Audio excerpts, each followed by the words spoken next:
This prisoner vanished from a maximum security cell. No one knows how. The cell that should have been impossible to escape. Like, subscribe, and don't look away, because once you hear what happened in cell 39, you'll understand why some prison doors should never be opened again. The story begins inside RavenRock Federal Penitentiary, a maximum security facility carved into the cold mountains of Colorado.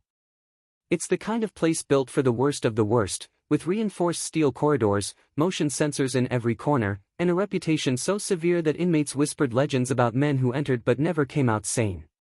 Yet, for all its technology and rigid discipline, nothing prepared the staff for what happened on the morning of March 18, 2014. At 5:46 a.m., Correctional Officer Daniel Cross began his standard head count of C-Wing, the unit reserved for long-term, high-risk inmates. He knew these faces by heart: killers, traffickers, gang leaders, men with too much time and too little to lose. And in the very back of the hallway, past the isolation cells, was cell 39, belonging to Elias Mercer. To outsiders, Mercer was just another inmate with a violent past. But inside the prison, he was something different, a quiet, calculating presence who spoke to almost no one and watched everything. He wasn't the biggest, the toughest, or the loudest, but he was the one the guards paid attention to. The kind of man whose silence made people uneasy. Cross reached cell 39, lifted the sliding panel, and froze. The bed was perfectly made. The stainless steel toilet untouched. The untouched breakfast tray sat neatly by the door. And the man who hadn't been outside that room in 7 months was simply gone. Cross blinked twice, thinking maybe the dim hallway light was distorting his vision. But no, the cell was empty. The steel door was locked from the outside. The motion detector above the window showed no alerts. The security camera pointed directly at the cell door had captured nothing unusual. There was no disturbance, no fight, no escape attempt. It was as if Elias Mercer had vanished into thin air. Within minutes, alarms erupted throughout the prison. Red lights pulsed across the hallways as guards swarmed C-Wing. Senior Warden Judith Rowe arrived, her face stiff with disbelief. In her 32 years running federal facilities, she had seen riots, escapes, corruption, even a helicopter breach in Texas, but never this. Never a ghost escape. She ordered the entire prison locked down. Every inmate cuffed. Every guard questioned.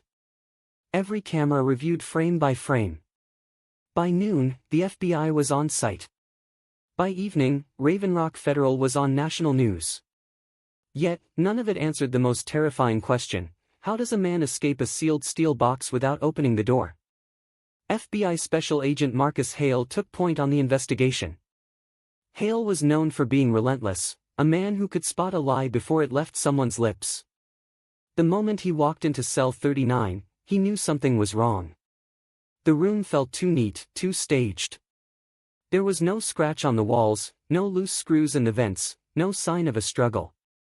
Just absence. But there was one detail that caught Hale's attention. It was faint, almost invisible unless the light hit it just right. On the floor, beneath the bunk, he found a thin line of dust-free concrete. A perfect semicircle, like something had been moved or rotated. Hale crouched beside it, his instincts sharpening. That was not cleaning residue, nor regular wear. It was intentional. Back in the hallway, CO Daniel Cross admitted something else, something he had been too afraid to say earlier. 2 nights before Mercer vanished, Cross heard a sound coming from cell 39. Not yelling. Not movement. Something worse. Whispering. Not full words. Just a low murmur, like a conversation held between 2 people. But Mercer had no cellmate. And the whispering stopped the moment Cross approached the door. Warden Rowe dismissed the detail as stress. But Hale didn't. People rarely whisper to themselves. Not like that. By midnight, the search expanded to the tunnels beneath the prison, a network left behind when RavenRock was converted from a Cold War research site decades earlier. Most were sealed long ago. Most. But when Hale and his team descended into the lower level, they noticed a heavily rusted door with a thick chain looped through the handles. On the chain was a tag. Authorized personnel only, last sealed, 1998. Only one question mattered now. If the door had been sealed in 1998, who removed the dust from the hinges? And more importantly, where did it lead? That answer wouldn't come until they cut the lock and swung the door open. What they found on the other side changed everything, the door that was never supposed to open again. The door groaned as it swung open, shedding rust like old skin. Agent Hale stepped forward first, his flashlight slicing through years of undisturbed darkness. The air that drifted out was cold, stale, and thick with the scent of forgotten places. Behind him, Warden Rose steadied herself with the wall, muttering that this level hadn't been touched in decades. Hale didn't respond. He had already crossed the threshold. What lay beyond wasn't a room. It was a corridor, a narrow concrete passageway stretching deeper into the mountain. Abandoned cables hung from the ceiling like dead vines, and faded hazard signs peeled from the walls. The ground showed no footprints. No disturbances. Nothing indicating recent use. But Hale knew better. The dust on the hinges, the whispering from cell 39, and the impossibility of Mercer's disappearance, they all pointed downward. The team advanced slowly, checking for traps or hidden mechanisms. About 20 yards in, they found something that caused Hale's chest to tighten. A recessed alcove on the left wall contained a metal hatch, half covered in grime. Stenciled on its surface were words barely legible. Observation access, sublevel D. Warden Rowe shook her head. Sublevel D? That section was decommissioned during the Cold War. It was never meant for inmates. We weren't even allowed down here. Hale placed a gloved hand on the hatch. Cold. Too cold. Almost refrigerated. He saw no lock, just a lever that hadn't been touched in years, or so it looked. But when he pulled the lever, it moved too easily. The hatch opened with a soft hiss. Inside was a narrow vertical shaft. A ladder ran downward into pitch-black emptiness. Hale aimed his flashlight down and froze. There were fresh metal scuff marks on the ladder rungs, marks that didn't match the surrounding decay. Someone had used this recently. And only one person was missing. Mercer came this way, Hale murmured. But how did he know this existed? Rose swallowed hard. He couldn't have. No inmate had access to these schematics. Not even most staff. Which meant someone inside RavenRock helped him. The realization hit the group like a pressure wave. They descended slowly, rung by rung, until their boots touched a concrete floor. The shaft led into a sprawling chamber filled with old surveillance monitors, thick cables, and dozens of sealed lockers. Everything was coated in dust, except for one workstation. A metal chair had been dragged out. The desk surface was wiped clean. And on its center sat a small, burnt-out light bulb. Hale lifted it carefully. A coated bulb. Used in Cold War research testing, specifically for mapping electromagnetic blind spots. This wasn't just a forgotten room, Hale said. Someone used this space to understand the prison's surveillance weaknesses. Rose's voice cracked. Are you saying this place is why he vanished? Hale didn't answer. Because something else caught his attention. A thin wire, freshly cut, snaked along the floor and disappeared under another door at the far end of the chamber. His team followed it to a reinforced steel blast door. It looked impenetrable, but Hale noticed someone had recently chipped at the lock plate. Whoever did it was meticulous, using a fine tool to expose the internal mechanism. Mercer had a help system, or he was far more skilled than anyone believed. The team forced the door open. Beyond it was a hallway with lower ceilings and peeling white paint. The atmosphere changed immediately. The air was warmer. The lights, surprisingly, were on. Some faint hum echoed through the walls, like machinery running somewhere deep underground. And then they saw it. A smear of dark residue along the wall, ear height. Hale touched it with a gloved finger. Blood. Fresh. Someone had come through here within the last 24 hours, likely injured. But that wasn't the part that rattled them. Next to the smear, written in shaky, hurried strokes, were 2 words. Not alone. Rose staggered backward. My God. Mercer wasn't working alone. Someone's down here. Hale scanned the hallway, heart pounding. The whispers. The perfect escape. The untouched cell. Mercer wasn't talking to himself. Someone, or multiple people, were feeding him instructions from the old tunnels. But the biggest question was why. The hallway led to another observation room. Inside, they found a half-torn blueprint pinned to the wall. A blueprint of RavenRock, but not the modern facility. This was the original Cold War layout. It showed tunnels, chambers, off-grid access points, many of which were directly beneath the maximum security wing. Including Cell 39.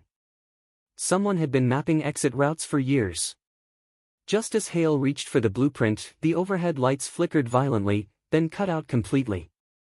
The room plunged into darkness. For a moment, there was nothing but the sound of their breathing. Then, from somewhere deep in the tunnel system, a new sound echoed. Footsteps. Slow. Deliberate. And getting closer. The man who was never supposed to leave. The footsteps echoed through the tunnels with a slow, methodical rhythm. Agent Hale held his breath, listening, trying to distinguish how many there were. But the acoustics of the underground chambers twisted the sound, bouncing it from wall to wall until it felt like the footsteps were everywhere at once. Lights, now! Hale whispered.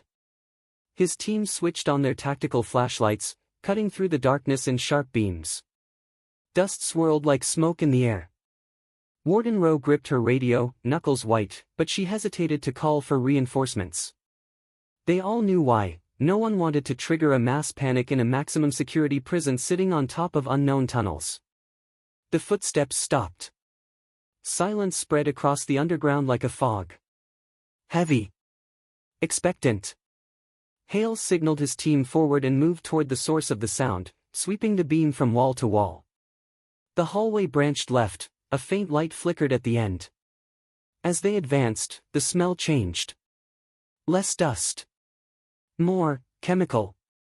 Something sharp, metallic, lingering in the air. When they reached the end of the corridor, they found a door half ajar. A laboratory. Not a modern one. Not clean or polished. A forgotten Cold War testing chamber reactivated in secret. The overhead fluorescents buzzed weakly, illuminating rows of rusted equipment, tattered cables, and instruments long outdated. But the real shock was at the center of the room. A workstation covered in fresh documents. Blueprints. Notes. Maps of RavenRock overlaid with red circles marking blind spots, areas where electromagnetic interference weakened camera feeds. Someone had studied this place meticulously. And in the middle of the desk, pinned like a trophy, was a photograph. Elias Mercer. Younger. Pre-incarceration. Wearing a military uniform. Warden Rowe's voice cracked. He was enlisted. Hale stared at the photo, his pulse accelerating. Not just enlisted. Special reconnaissance. Then another detail struck him: the blueprints in the lab were not hand-drawn. They contained classification stamps. This was official Cold War intelligence work. The kind few people ever had access to. Mercer didn't stumble on these tunnels, Hale said slowly. He already knew they existed. Rowe's eyes widened. But how? He wasn't stationed here. RavenRock was a restricted facility. Hale stepped closer, scanning the documents. He wasn't stationed here. He was trained here. Before she could respond, something shifted behind them. A faint scrape. The team whipped around. Their flashlights caught movement in the doorway, someone stepping into view. Elias Mercer. He looked thinner than his file photos, face drawn, eyes sharp as broken glass. His gray inmate uniform was smeared with dirt and dried blood.